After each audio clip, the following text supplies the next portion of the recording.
बिस्मिल्लाहिर्रहमानिर्रहीम, अस्सलाम वालेकुम। उम्मीद है जी सब ठीक ठाक होंगे। अल्हम्दुलिल्लाह, अल्लाह का शुक्र, मैं भी ठीक हूँ। तो जी आज एक सर्दियों की सौगात, मुझे पता है बहुत सारे लोगों को पसंद है, नहीं बहुत सारे लोगों को ना पसंद है। लेकिन ये जो आजकल मौसम है ना, फोग वाला और नज़ले ज़ुकाम खांसियाँ बुखार इस तरह का, ये इनका तोड़ है जी। तो ये देख लें, मैं इनको साफ़ कर रही हूँ। पानी मैंने अच्छी तरह से गर्म कर लिया है। अब आँच मैंने उसके नीचे स्लो कर दी है। तो इसको मैं ऐसे साफ़ करूँगी। पहले इसकी चमड़ी अच्छी तरह से, ये देख लें, उतर रही है।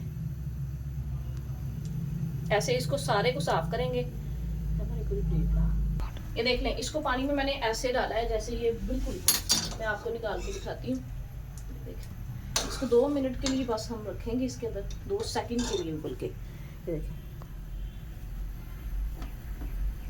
ये देखें, ये आपकी जो स्किन है ये बड़ी अच्छी तरीके से, ये देख लें, उतर रही है। उतार के बाद में इनके नेल्स काट के अच्छी तरह से इनको मैं गर्म पानी में ना एक दफ़ा अच्छी तरह से धो लेती हूँ, उबाल लेती हूँ अलहदा से। उसके बाद सारे मसाला जात डाल के तो फिर साथ साथ आपको वीडियो दिखाते हैं जी। तो अल्हम्दुलिल्लाह पंजे हमने अच्छी तरह से गर्म पानी में भी मैंने इनको अच्छी तरह से धो लिया है मल के। उसके बाद मैंने 2 दरमियाने साइज़ के प्याज लिए हैं, ये देख लें, मोटे मोटे मैंने काटे हैं। इसको इसमें डाल देंगे। 2-3 दफ़ा मैंने इनको धोया है, एक दफ़ा गर्म पानी से और उसके बाद 2-3 दफ़ा ठंडे पानी से।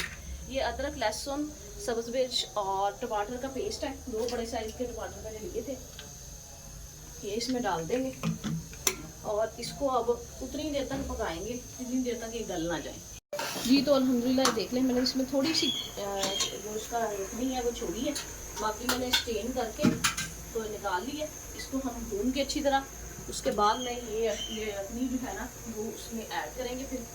तो अभी फ़िलहाल हम इसमें डालेंगे नमक मिर्च, आप अपने जायके के हिसाब से डालें। मैं तो सिर्फ 1 चम्मच रेड मिर्च डाल रही हूँ। मैंने क्वांटिटी बहुत कम ली है, अपनी फैमिली के हिसाब से आप अपनी क्वांटिटी कम या ज़्यादा कर सकते हैं पंजों की। और उसके बाद नमक वगैरह या जो भी मसाला जात आप इसमें ऐड करते हैं उसकी मैंने डाली है रेड मिर्च, नमक, थोड़ी सी हल्दी, इसमें जाएगा जी ज़ीरा,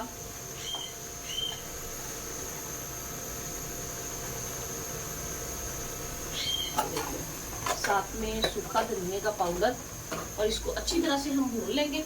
जब ऑयल सेपरेट हो जाएगा तो इसमें वही अपनी जो मैंने स्टेन की है वो डाल के अच्छी तरह इसमें हम डालेंगे जी 2-3 लौंग। आप चाहें तो आप इसके साथ ही डाल सकते हैं, जब आप यखनी के लिए रखते हैं ना तब भी डाल सकते हैं। बाकी ये देखिए, इसको अच्छी तरह से भूनते हैं इसी में। जब ये खुश्क हो जाएगा पानी सारा और ये ऑयल फिर हम इसमें डालेंगे। जब ऑयल सेपरेट हो जाएगा तो फिर करते हैं जी। तो अल्हम्दुलिल्लाह आप देख लें, माशाल्लाह से सालन मेरा रेडी है। मैंने ज़्यादा भी शोरबा नहीं किया, अपने चिकन के हिसाब से जितने भी वो पीसीस थे उसके हिसाब से मैंने किया है। इसका बेसिकली इसका जो शोरबा है ना, यही पाए जैसा होता है, टेस्ट वैसे ही उंगलियाँ चिपकती है बंदे की। बहुत खूबसूरत और माशाल्लाह देख लें आप, सालन बड़ा बेहतरीन बना है। अभी मैं चपातियाँ बनाने लगी, तो फिर इसको खाते हैं और इंजॉय करते हैं।